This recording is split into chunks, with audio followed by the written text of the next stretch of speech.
Assalamu alaikum warahmatullahi wabarakatuh. Innal hamdalillah nahmaduhu wa nasta'inuhu wa nastaghfiruh wa na'udhu billahi ta'ala min shururi anfusina wa min sayyiati a'malina. Man yahdihillahu fala mudilla lahu wa man yudlil falan tajida lahu waliyan murshida. Amma ba'd. Baada ya kumshukuru Mwenyezi Mungu na kumtakia ziada za rehma Bwana Mtume Muhammadin sallallahu alaihi wasallam, ndugu zangu watazamaji wetu wa chaneli yetu ya Msimbo Online TV, Waislamu na hata wale ambao wasiokuwa Waislamu, leo tunawaleteeni mada adhimu, mada nzuri, mada fupi kabisa. Leo tunakwenda kuizungumzia dua fupi na dua nzito, ambayo hii atakayesoma basi athari yake ataiona mara tu baada ya kusoma dua hii katika nyakati za usiku. Atakayesoma dua hii nyakati za usiku kabla kulala, basi ataona athari tatu baada ya tu ya kusoma dua hii biidhnillahi taala.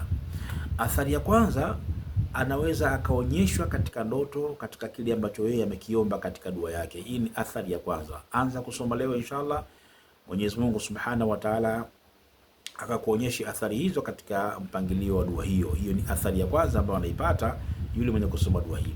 Lakini athari ya pili, Mwenyezi Mungu anakuonyesha unapoamka asubuhi, utakuta kifua chako kimekuwa chepesi, mwili wako umekuwa mwepesi, yani kana kwamba mtu labda alibebeshwa mzigo mzito, hasa ule mzigo akaja akautua, yani utajiona mwepesi sana baada ya kusoma dua hii.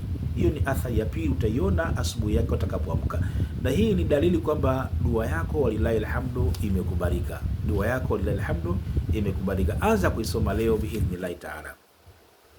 Athari ya tatu ambayo utakayoona katika dua hii baada ya kuisoma, utaona unapoamka asubuhi, utapoenda katika shughuli zako, basi kila mmoja anakufurahia, kila mmoja akikuona basi anakuangalia kwa bashasha, yani mpaka unashangaa kwamba leo imekuwaje, kila mtu anakufurahia, yani kila mmoja anakuwa, kwa sababu uso wako unakuwa nuru ala nur kwa mtu ambaye atakayesoma na kuhifadhi na kuishika dua hii biidhnillahi taala. Sasa basi unakwenda kumwomba Mwenyezi Mungu nini?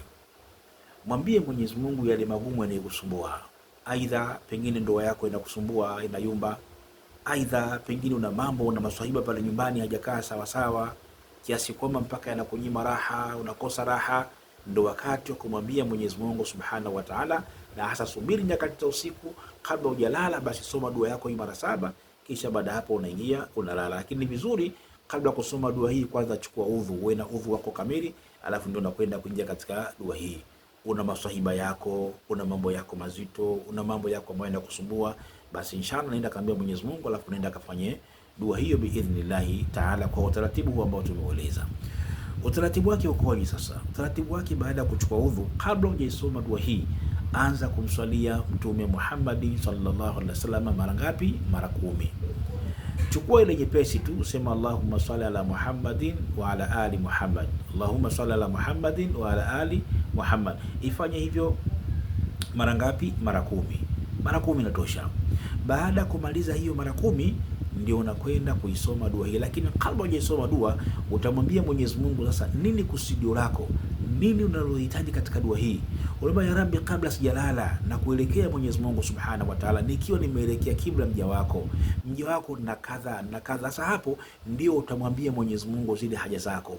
Pengine shida yako ile maradhi yanakusumbua, pengine shida yako ile maisha, pengine shida yako ile kuna mama ambayo kwamba yanakunyima raha kwenye kichwa chako. Ndio wakati wa kwenda kulia na kumwambia Mwenyezi Mungu Subhanahu wa Ta'ala. Baada hapo ndio unakwenda kusoma dua hii. Acha nikusomee, nitarudia mara 3 ili yule mwenye anataka kuichukua aweze kuichukua. Unasoma Allahumma inni as'aluka bismika bismillahir rahmanir rahim alladhi la ilaha illa huwa alimul ghaibi wash-shahada huwa ar-rahmanur rahim wa as'aluka bismillahir rahmanir rahim alladhi la ilaha illa huwa al-hayyul qayyum la ta'khudhuhu sinatun wa la nawm alladhi mala'at 'azimati as-samawati wal ardi wa as'aluka bismika bismillahir rahmanir rahim alladhi la ilaha illa huwa alladhi alatil wujuhu badi'u samawati wal ardi. Narudia tena mara 2, mara mwisho.